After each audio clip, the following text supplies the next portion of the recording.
ಓಂ ಶಾಂತಿ. ಶಿವ ತಂದೆಯ ಮಧುರ ಮಹಾವಾಕ್ಯ. ಮುರುಳಿಯ ದಿನಾಂಕ 27/10/2023. ಪ್ರಾತಃ ಮುರುಳಿ ಬಾಪ್ದಾದ ಮಧುಬನ. ಮಧುರ ಮಕ್ಕಳೇ, ನಿಮ್ಮ ಹೃದಯದಲ್ಲಿ ಖುಷಿಯ ನಗಾರಿಯು ಮೊಳಗಬೇಕು. ಏಕೆಂದರೆ ಬೇಹದ್ದಿನ ತಂದೆಯು ನಿಮಗೆ ಬೇಹದ್ದಿನ ಆಸ್ತಿಯನ್ನು ಕೊಡಲು ಬಂದಿದ್ದಾರೆ. ಮಧುರ ಮಕ್ಕಳೇ, ನಿಮ್ಮ ಹೃದಯದಲ್ಲಿ ಖುಷಿಯ ನಗಾರಿಯು ಮೊಳಗಬೇಕು. ಏಕೆಂದರೆ ಬೇಹದ್ದಿನ ತಂದೆಯು ನಿಮಗೆ ಬೇಹದ್ದಿನ ಆಸ್ತಿಯನ್ನು ಕೊಡಲು ಬಂದಿದ್ದಾರೆ. ಪ್ರಶ್ನೆ: ಮಾಯೆಯು ಮನುಷ್ಯರನ್ನು ಯಾವ ಭ್ರಮೆಯಲ್ಲಿ ಭ್ರಮಿತರನ್ನಾಗಿಸಿದೆ? ಆ ಕಾರಣದಿಂದಲೇ ಸ್ವರ್ಗದಲ್ಲಿ ಹೋಗುವ ಪುರುಷಾರ್ಥವನ್ನು ಮಾಡಲಾಗುತ್ತಿಲ್ಲ. ಮಾಯೆಯು ಮನುಷ್ಯರನ್ನು ಯಾವ ಭ್ರಮೆಯಲ್ಲಿ ಭ್ರಮಿತರನ್ನಾಗಿಸಿದೆ? ಆ ಕಾರಣದಿಂದಲೇ ಸ್ವರ್ಗದಲ್ಲಿ ಹೋಗುವ ಪುರುಷಾರ್ಥವನ್ನು ಮಾಡಲಾಗುತ್ತಿಲ್ಲ. ಉತ್ತರ: ಮಾಯೆಯು ಯಾವ ಅಂತ್ಯದ ಆಡಂಬರವಿದೆ? 100 ವರ್ಷಗಳಲ್ಲಿ ವಿಮಾನ, ವಿದ್ಯುತ್ ಮುಂತಾದವು ಏನೇನೆಲ್ಲವೂ ಹೊರಬಂದಿವೆ. ಈ ಆಡಂಬರವನ್ನು ನೋಡುತ್ತಾ ಸ್ವರ್ಗವಂತೂ ಇಲ್ಲಿಯೇ ಇದೆ ಎಂದು ಮನುಷ್ಯರು ತಿಳಿಯುತ್ತಾರೆ. ಹಣವಿದೆ, ಮಹಲ್ಲುಗಳಿವೆ, ವಾಹನಗಳಿವೆ. ನಮಗೋಸ್ಕರ ಇಲ್ಲಿಯೇ ಸ್ವರ್ಗವಿದೆ ಎಂದು ತಿಳಿಯುತ್ತಾರೆ. ಈ ಮಾಯೆಯ ಸುಖವು ಮನುಷ್ಯರನ್ನು ಭ್ರಮಿತರನ್ನಾಗಿಸಿಬಿಟ್ಟಿದೆ. ಇದರ ಕಾರಣವೇ ಮನುಷ್ಯರು ಸ್ವರ್ಗಕ್ಕೆ ಹೋಗುವ ಪುರುಷಾರ್ಥ ಮಾಡುವುದಿಲ್ಲ. ಗೀತೆ. ಮಾತಾ ಓ ಮಾತಾ. ಓಂ ಶಾಂತಿ. ಇದನ್ನಂತೂ ಮಕ್ಕಳಿಗೆ ಈಗಾಗಲೇ ತಿಳಿಸಲಾಗಿದೆ. ಯಾರು ಬಂದು ಹೋಗುತ್ತಾರೆಯೋ ಅವರ ಮಹಿಮೆಯನ್ನು ಹಾಡಲಾಗುತ್ತದೆ. ಭಾರತವಾಸಿಗಳಂತೂ ತಿಳಿದುಕೊಂಡಿಲ್ಲ. ವಿದ್ವಾಂಸ ಪಂಡಿತರು ತಿಳಿದುಕೊಂಡಿಲ್ಲ. ಜಗದಂಬೆ ಎಂದರೆ ಜಗತ್ತಿನ ಮನುಷ್ಯರನ್ನು ರಚಿಸುವವರು. ನಿಮಗೆ ಗೊತ್ತಿದೆ, ಯಾರನ್ನು ಜಗದಂಬ ಎಂದು ಹೇಳುತ್ತಾರೆಯೋ ಅವರೀಗ ಮಕ್ಕಳ ಸಮ್ಮುಖದಲ್ಲಿ ಕುಳಿತಿದ್ದಾರೆ. ಭಕ್ತಿ ಮಾರ್ಗದಲ್ಲಂತೂ ಸುಮ್ಮನೆ ಹಾಡುತ್ತಾ ಬಂದಿದ್ದಾರೆ. ಆದರೆ ನೀವು ಮಕ್ಕಳಿಗೆ ಈಗ ಜ್ಞಾನವು ಸಿಕ್ಕಿದೆ ಎಂದರೆ ಜಗದಂಬೆಯ ಪರಿಚಯವೂ ಸಿಕ್ಕಿದೆ. ಜಗದಂಬೆಯ ಹೆಸರಿನಿಂದಲೇ ಭಿನ್ನ ಭಿನ್ನವಾದ ಅನೇಕ ಚಿತ್ರಗಳನ್ನು ಮಾಡಿದ್ದಾರೆ. ವಾಸ್ತವದಲ್ಲಂತೂ ಒಬ್ಬರೇ ಜಗದಂಬೆಯಾಗಿದ್ದಾರೆ. ಅವರನ್ನು ಕಾಳಿ, ಸರಸ್ವತಿ ಎಂದಾದರೂ ಹೇಳಿ, ದುರ್ಗೆ ಎಂದಾದರೂ ಹೇಳಿ, ಹೀಗೆ ಅನೇಕ ಹೆಸರುಗಳನ್ನಿಟ್ಟುವ ಕಾರಣ ಮನುಷ್ಯರು ಗೊಂದಲಕ್ಕೊಳಗಾಗುತ್ತಾರೆ. ಕಾಳಿ ಕಲ್ಕತ್ತೆ ವಾಲಿ ಎಂದು ಹೇಳುತ್ತಾರೆ. ಆದರೆ ಇಂತಹ ಚಿತ್ರವಂತೂ ಇರುವುದಿಲ್ಲ. ತಂದೆಯು ತಿಳಿಸುತ್ತಾರೆ, ಇವೆಲ್ಲವೂ ಭಕ್ತಿ ಮಾರ್ಗದ ಸಾಮಗ್ರಿಯಾಗಿವೆ. ಯಾವಾಗಿನಿಂದ ಭಕ್ತಿ ಮಾರ್ಗವು ಪ್ರಾರಂಭವಾಗುತ್ತದೆಯೋ ಆಗಿನಿಂದ ರಾವಣ ರಾಜ್ಯವು ಪ್ರಾರಂಭವಾಗುತ್ತದೆ. ಆದರೆ ರಾವಣ ಯಾರು, ರಾಮ ಯಾರು? ಇದು ಬೇಹದ್ದಿನ ನಾಟಕವಾಗಿದೆ ಎಂದು ಮನುಷ್ಯರು ತಿಳಿದುಕೊಂಡಿಲ್ಲ. ರಾವಣ ರಾಜ್ಯವು ಪೂರ್ಣವಾಗಿ ಮತ್ತೆ ರಾಮರಾಜ್ಯವು ಪ್ರಾರಂಭವಾಗುತ್ತದೆ ಎಂದು ಮಕ್ಕಳು ತಿಳಿದುಕೊಂಡಿದ್ದೀರಿ. ರಾಮನು ಅವಶ್ಯಕವಾಗಿ ಸುಖ ಕೊಡುವವರಾಗಿರುವರು, ರಾವಣನು ದುಃಖ ಕೊಡುವವರು ಆಗಿರುವನು. ಭಾರತದಲ್ಲಿ ರಾವಣ ರಾಜ್ಯವಿದ್ದಾಗ ಅದನ್ನು ಶೋಕವಾಟಿಕೆ ಎಂದು ಕರೆಯಲಾಗುವುದು. ನೀವೆಲ್ಲರೂ ಈ ಸಮಯದಲ್ಲಿ ರಾವಣ ರಾಜ್ಯದಲ್ಲಿದ್ದೀರಿ ಎಂದು ತಂದೆಯು ತಿಳಿಸುತ್ತಾರೆ. ಮುಖ್ಯವಾಗಿ ಇದು ಭಾರತದ ಮಾತೇ ಆಗಿದೆ. ರಾವಣ ರಾಜ್ಯದಲ್ಲಿ ನೀವು ಭ್ರಷ್ಟಾಚಾರಿಗಳಾಗಿ ಬಿಟ್ಟಿದ್ದೀರಿ. ರಾಮ ಅರ್ಥಾತ್ ಬೇಹದ್ದಿನ ತಂದೆ ಸುಖ ಕೊಡುವವರಾಗಿದ್ದಾರೆ. ಈ ಸಮಯದಲ್ಲಿ ಎಲ್ಲ ಮನುಷ್ಯರು ಆಸುರಿ ಮತದಲ್ಲಿದ್ದಾರೆ. ಆದರೆ ರಾವಣನೆಂದರೆ ಯಾವುದೇ 10 ತಲೆಯುಳ್ಳವರಲ್ಲ. ಇದು ಪಂಚವಿಕಾರಗಳ ಮತವಾಗಿದೆ. ರಾವಣನ ಮತವೆಂದು ಕರೆಯಲಾಗುತ್ತದೆ. ಶಿವ ತಂದೆಯ ಮತವು ಶ್ರೀಮತವಾಗಿದೆ. ಈಗ ಆಸುರಿ ಸಂಪ್ರದಾಯವಾಗಿದೆಯಲ್ಲವೇ, ಇದು ಬೇಹದ್ದಿನ ಮತವಾಗಿದೆ. ಶ್ರೀಮತದಿಂದ 21 ಜನ್ಮಗಳ ಸುಖವನ್ನು ಪಡೆಯುತ್ತೀರಿ. ಆಸುರಿ ಮತದಿಂದ 63 ಜನ್ಮಗಳು ನೀವು ದುಃಖವನ್ನೇ ಪಡೆದಿದ್ದೀರಿ. ಈ ರಾವಣನು ಅತಿ ದೊಡ್ಡ ಶತ್ರುವಾಗಿದ್ದಾನೆ. ಅವನನ್ನು ಸುಡುತ್ತಿರುತ್ತಾರೆಂದು ನಿಮಗೆ ಗೊತ್ತಿದೆ. ಕೊನೆಗೂ ರಾವಣನನ್ನು ಸುಡುವುದು ಯಾವಾಗ ಸಮಾಪ್ತಿ ಮಾಡುತ್ತೇವೆ ಎಂದು ಮನುಷ್ಯರಿಗೆ ಗೊತ್ತಿಲ್ಲ. ಈ ರಾವಣನನ್ನು ಸುಡುವುದು ಪರಂಪರೆಯಿಂದ ನಡೆಯುತ್ತಾ ಬಂದಿದೆ ಎಂದು ಹೇಳುತ್ತಾರೆ. ಪ್ರತಿಕೃತಿ ಮಾಡಿ ಸುಡುತ್ತಿರುತ್ತಾರೆ. ಅವಶ್ಯಕವಾಗಿ ಈ ರಾವಣನು ಎಲ್ಲರಿಗೂ ಅಂದಾಗ ವಿಶೇಷವಾಗಿ ಭಾರತದಲ್ಲಿ ದುಃಖವನ್ನು ಕೊಟ್ಟಿದ್ದಾನೆ. ಅಂದಾಗ ರಾವಣನು ಮುಖ್ಯವಾದ ಶತ್ರುವಾಗಿದ್ದಾನಲ್ಲವೇ. ಆದರೆ ಈ ಬೇಹದ್ದಿನ ಶತ್ರುವಿನ ಬಗ್ಗೆ ಯಾರಿಗೂ ಗೊತ್ತಿಲ್ಲ.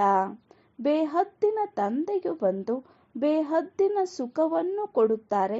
ಇಂತಹ ಸಹಜವಾದ ಮಾತುಗಳನ್ನು ಸಹ ಯಾವುದೇ ವಿದ್ವಾಂಸ ಪಂಡಿತ ಮತ್ಯಾರೂ ತಿಳಿದುಕೊಂಡಿಲ್ಲ.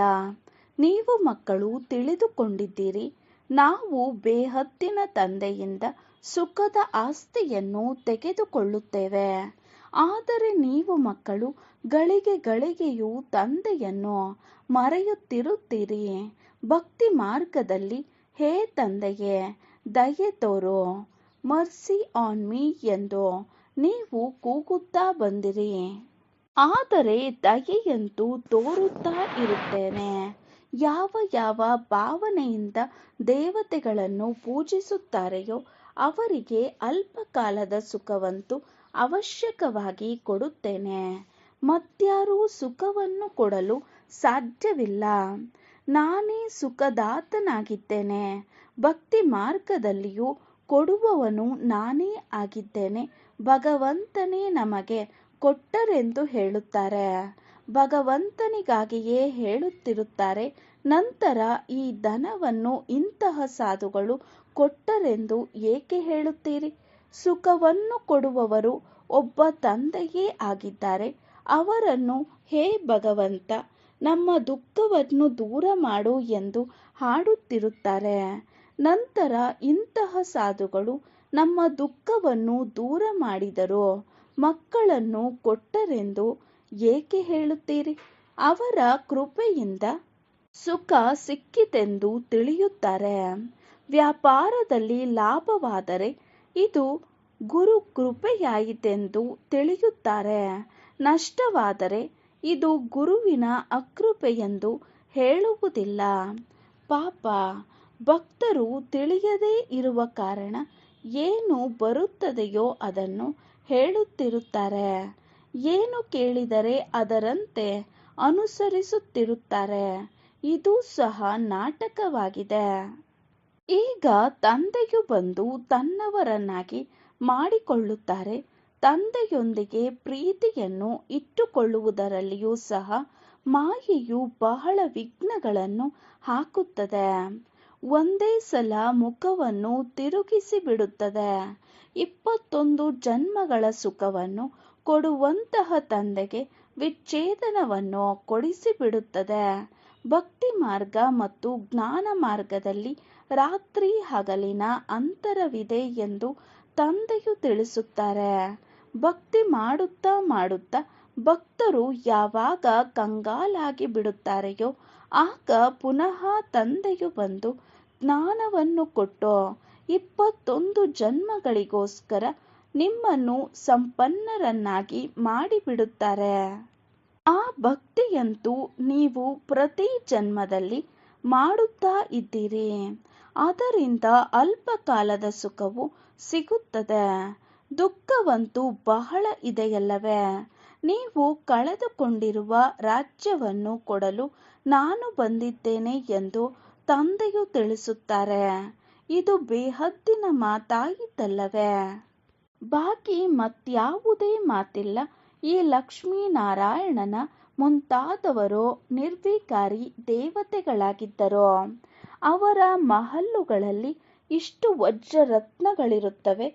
ನೀವು ಮುಂದೆ ಹೋದಂತೆ ಬಹಳಷ್ಟು ನೋಡುತ್ತೀರಿ. ಎಷ್ಟು ಸಮಯವು ಹತ್ತಿರ ಬರುತ್ತಾ ಹೋಗುತ್ತದೆಯೋ, ನೀವೆಷ್ಟು ಸಮೀಪ ಬರುತ್ತಾ ಹೋಗುತ್ತೀರೋ ಅಷ್ಟು ಸ್ವರ್ಗದ ದೃಶ್ಯಗಳನ್ನು ನೋಡುತ್ತಾ ಹೋಗುತ್ತೀರಿ. ಅಷ್ಟು ದೊಡ್ಡ ದೊಡ್ಡ ದರ್ಬಾರ್ ಇರುವುದು. ಕಿಟಕಿಗಳ ಮುಂದೆ ಚಿನ್ನ ವಜ್ರರತ್ನಗಳಿಂದ ಎಷ್ಟು ಚೆನ್ನಾಗಿ ಶೃಂಗಾರ ಮಾಡಲ್ಪಟ್ಟಿರುವುದು. ಈಗೀಗ ರಾತ್ರಿಯು ಪೂರ್ಣವಾಗಿ ದಿನವು ಪ್ರಾರಂಭವಾಗುವುದು. ಯಾವ ವೈಕುಂಠವನ್ನು ನೀವು ದಿವ್ಯ ದೃಷ್ಟಿಯಿಂದ ನೋಡುತ್ತೀರೋ ಅದನ್ನು ಪ್ರತ್ಯಕ್ಷವಾಗಿ ನೋಡುತ್ತೀರಿ. ಯಾವ ವಿನಾಶವನ್ನು ದಿವ್ಯ ದೃಷ್ಟಿಯಿಂದ ನೋಡುತ್ತೀರಿ ಅದನ್ನು ಮತ್ತೆ ಪ್ರತ್ಯಕ್ಷದಲ್ಲಿ ನೋಡುತ್ತೀರಿ. ನಿಮ್ಮಲ್ಲಿ ಈಗ ಖುಷಿಯ ನಗಾರಿಯು ಮೊಳಗಬೇಕು. ನೀವು ಬೇಹದ್ದಿನ ತಂದೆಯಿಂದ ಬೇಹದ್ದಿನ ಆಸ್ತಿಯನ್ನು ಪಡೆಯುತ್ತಿದ್ದೇವೆ. ಈ ಚಿತ್ರಗಳ್ಯಾವುದು ನಿಖರವಾಗಿಲ್ಲ. ಅದೆಲ್ಲವನ್ನು ನೀವು ದಿವ್ಯ ದೃಷ್ಟಿಯಿಂದ ನೋಡುತ್ತೀರಿ. ಅಲ್ಲಿ ಹೋಗಿ ನೃತ್ಯ ಇತ್ಯಾದಿಗಳನ್ನು ಮಾಡುತ್ತೀರಿ. ಎಷ್ಟೊಂದು ಚಿತ್ರ ಇತ್ಯಾದಿಗಳನ್ನು ಮಾಡುತ್ತಿದ್ದರು.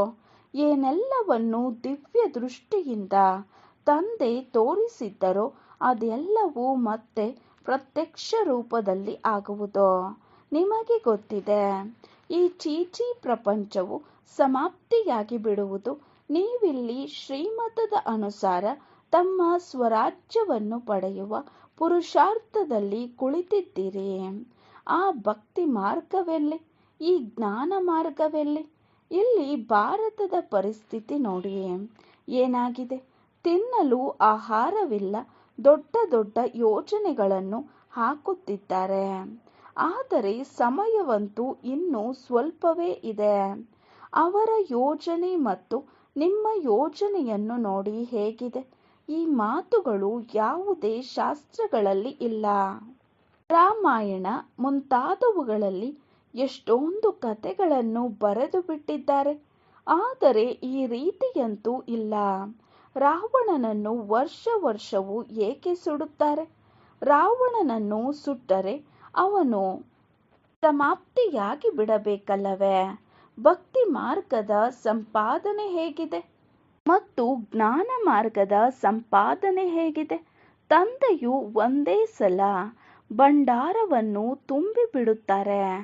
ಆದರೆ ಇದಕ್ಕೋಸ್ಕರ ಪರಿಶ್ರಮವಿದೆ. ಅವಶ್ಯಕವಾಗಿ ಪವಿತ್ರರಾಗಬೇಕಾಗುತ್ತದೆ. ಅಮೃತವನ್ನು ಬಿಟ್ಟು ವಿಷವನ್ನು ಏಕೆ ಕುಡಿಯಬೇಕೆಂದು ಹಾಡುತ್ತಾರೆ. ಅಮೃತದ ಹೆಸರಿನಿಂದ ಅಮೃತ ಸರದಲ್ಲಿ ಒಂದು ಕೊಳವನ್ನು ಮಾಡಿಬಿಟ್ಟಿದ್ದಾರೆ. ಆ ಕೊಳದಲ್ಲಿ ಮುಳುಗಿ ಹೇಳುತ್ತಾರೆ. ಮಾನಸ ಸರೋವರದ ಹೆಸರಿನ ಒಂದು ಕೊಳವನ್ನು ಮಾಡಿದ್ದಾರೆ. ಆದರೆ ಮಾನಸ ಸರೋವರದ ಅರ್ಥವನ್ನು ತಿಳಿದುಕೊಂಡಿಲ್ಲ. ಮಾನಸ ಸರೋವರ ಎಂದರೆ ನಿರಾಕಾರ ಪರಮಪಿತ ಪರಮಾತ್ಮ ಜ್ಞಾನಸಾಗರನು ಮನುಷ್ಯನ ತನುವಿನಲ್ಲಿ ಬಂದು ಈ ಜ್ಞಾನವನ್ನು ತಿಳಿಸುತ್ತಾರೆ. ಮನುಷ್ಯರು ಎಷ್ಟೊಂದು ಕತೆ ಇತ್ಯಾದಿಗಳನ್ನು ಕುಳಿತು ರಚಿಸಿದ್ದಾರೆ. ಸರ್ವಶಾಸ್ತ್ರಮಯಿ ಶಿರೋಮಣಿ ಗೀತೆಯಾಗಿದೆ. ಇದರಲ್ಲಿ ಕೃಷ್ಣ ವಾಚವೆಂದು ಬರೆದು ಬಿಟ್ಟಿದ್ದಾರೆ. ಕೃಷ್ಣನ ಬಗ್ಗೆ ಇನ್ನೂ ಎಷ್ಟೊಂದು ಮಾತುಗಳನ್ನು ಮರೆತು ಬಿಟ್ಟಿದ್ದಾರೆ. ಕೃಷ್ಣನಿಗೆ ಸರ್ಪವು ಕಚ್ಚಿತು.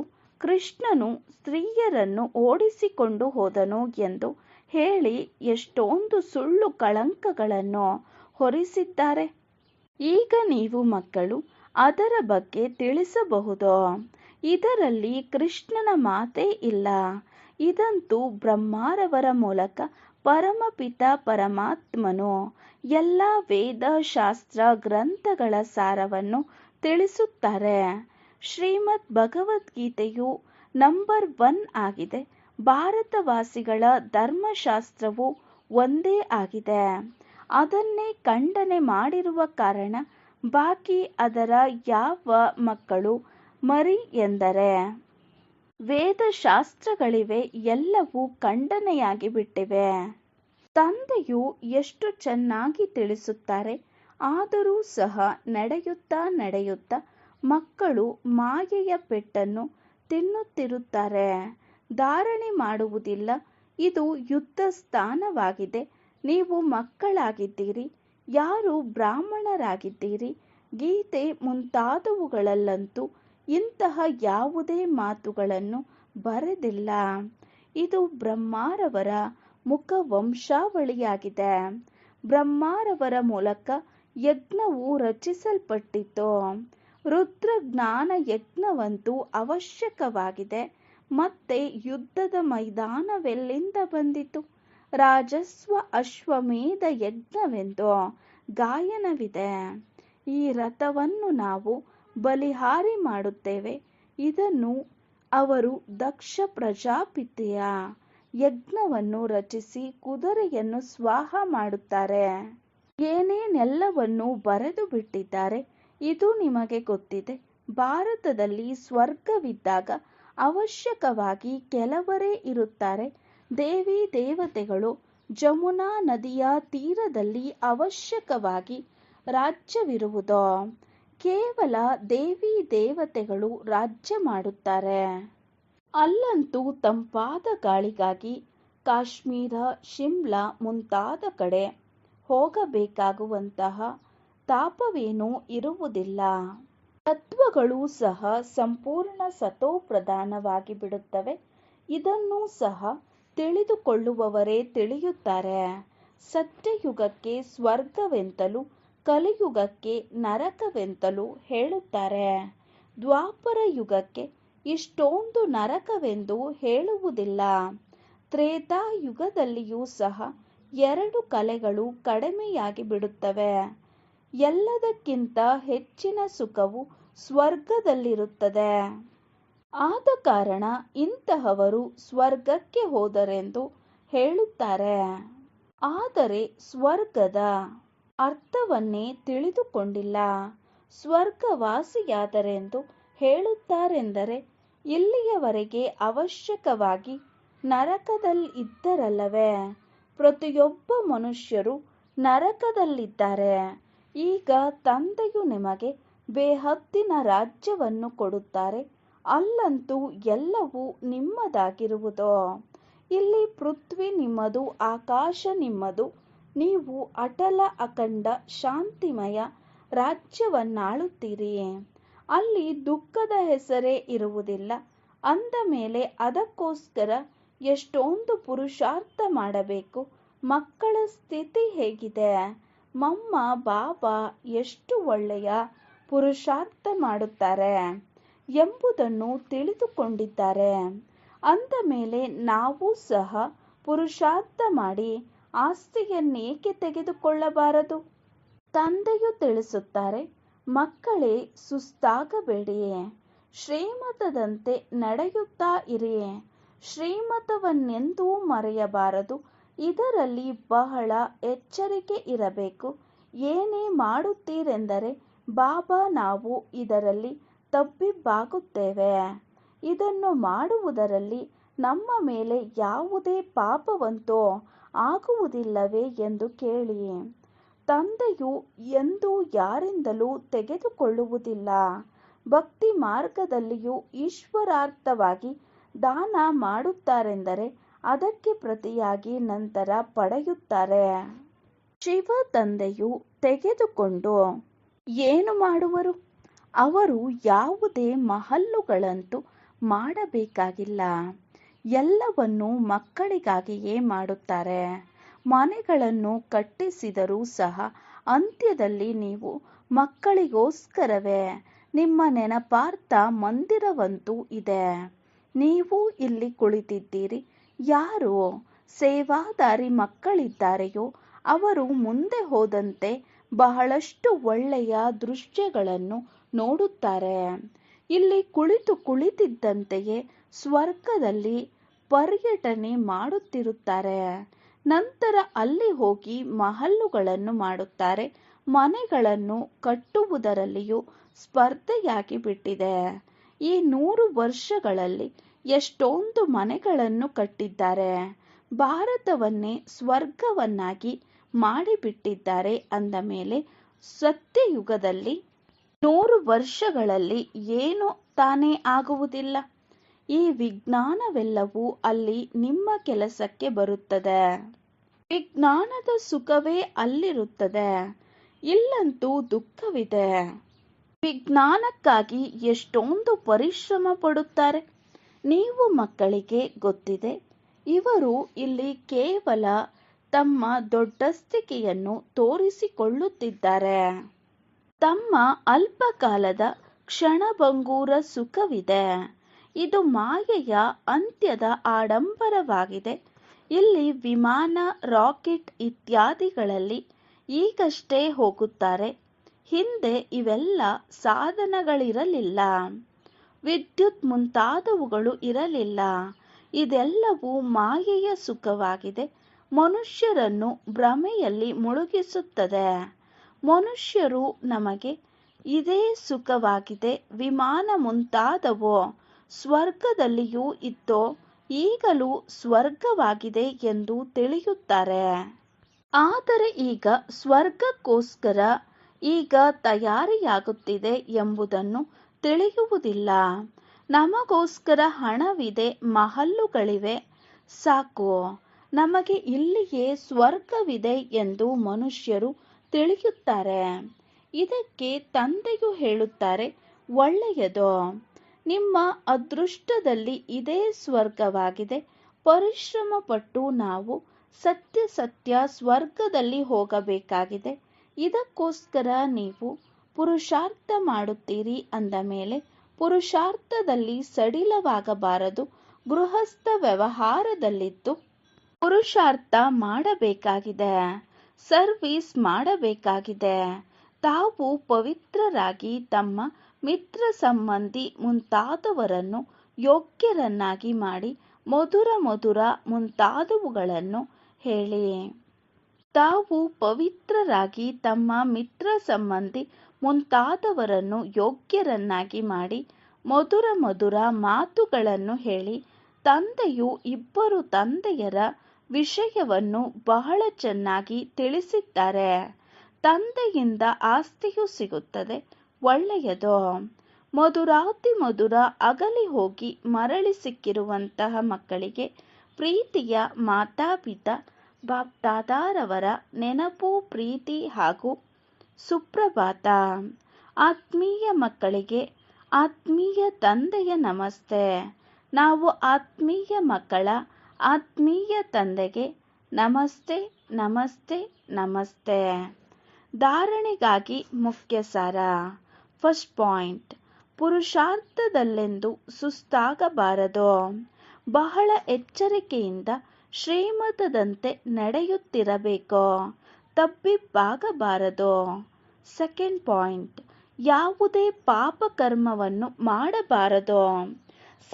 ಸತ್ಯವಾದ ಸ್ವರ್ಗದಲ್ಲಿ ಹೋಗುವುದಕ್ಕೋಸ್ಕರ ಪವಿತ್ರರಾಗಿ ಮತ್ತು ಪವಿತ್ರರನ್ನಾಗಿ ಮಾಡುವ ಸೇವೆ ಮಾಡಬೇಕಾಗಿದೆ. ವರದಾನ: ನಿಶ್ಚಯ ಬುದ್ಧಿಯವರಾಗಿ ಲೌಕಿಕದಲ್ಲಿ ಅಲೌಕಿಕ ಭಾವನೆ ಇಡುವಂತಹ ಡಬಲ್ ಸೇವಾದಾರಿ ಟ್ರಸ್ಟಿ ಭವ. ನಿಶ್ಚಯ ಬುದ್ಧಿಯವರಾಗಿ ಲೌಕಿಕದಲ್ಲಿ ಅಲೌಕಿಕ ಭಾವನೆ ಇಡುವಂತಹ ಡಬಲ್ ಸೇವಾದಾರಿ ಟ್ರಸ್ಟಿ ಭವ. ವಿವರಣೆ: ಕೆಲವು ಮಕ್ಕಳು ಸೇವೆ ಮಾಡುತ್ತಾ ಸುಸ್ತಾಗಿ ಬಿಡುತ್ತಾರೆ, ಯೋಚಿಸುತ್ತಾರೆ, ಇವರಂತೂ ಎಂದೂ ಬದಲಾವಣೆ ಆಗುವುದೇ ಇಲ್ಲ. ಈ ರೀತಿ ನಿರಾಶ್ರಿತರಾಗಬೇಡಿ. ನಿಶ್ಚಯ ಬುದ್ಧಿಯವರಾಗಿ ನನ್ನತನದ ಸಂಬಂಧದಿಂದ ಭಿನ್ನರಾಗಿ ನಡೆಯುತ್ತಾ ಹೋಗಿ. ಕೆಲವು ಆತ್ಮಗಳ ಭಕ್ತಿಯ ಲೆಕ್ಕಾಚಾರ ಚುಕ್ತ ಆಗುವಲ್ಲಿ ಸ್ವಲ್ಪ ಸಮಯ ತೆಗೆದುಕೊಳ್ಳುತ್ತದೆ.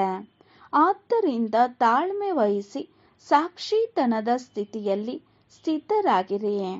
ಶಾಂತಿ ಮತ್ತು ಸಹಯೋಗ ಆತ್ಮಗಳಿಗೆ ಕೊಡುತ್ತಾ ಇರಿ. ಲೌಕಿಕದಲ್ಲಿ ಅಲೌಕಿಕ ಭಾವನೆ ಇಡಿ. ಡಬಲ್ ಸೇವಾದಾರಿ ಟ್ರಸ್ಟಿಗಳಾಗಿ. ಸ್ಲೋಗನ್: ತಮ್ಮ ಶ್ರೇಷ್ಠ ವೃತ್ತಿಯಿಂದ ವಾಯುಮಂಡಲವನ್ನು ಶ್ರೇಷ್ಠ ಮಾಡುವುದು ಇದೇ ಸತ್ಯ ಸೇವೆಯಾಗಿದೆ. ತಮ್ಮ ಶ್ರೇಷ್ಠ ವೃತ್ತಿಯಿಂದ ವಾಯುಮಂಡಲವನ್ನು ಶ್ರೇಷ್ಠ ಮಾಡುವುದು ಇದೇ ಸತ್ಯ ಸೇವೆಯಾಗಿದೆ. ಓಂ ಶಾಂತಿ.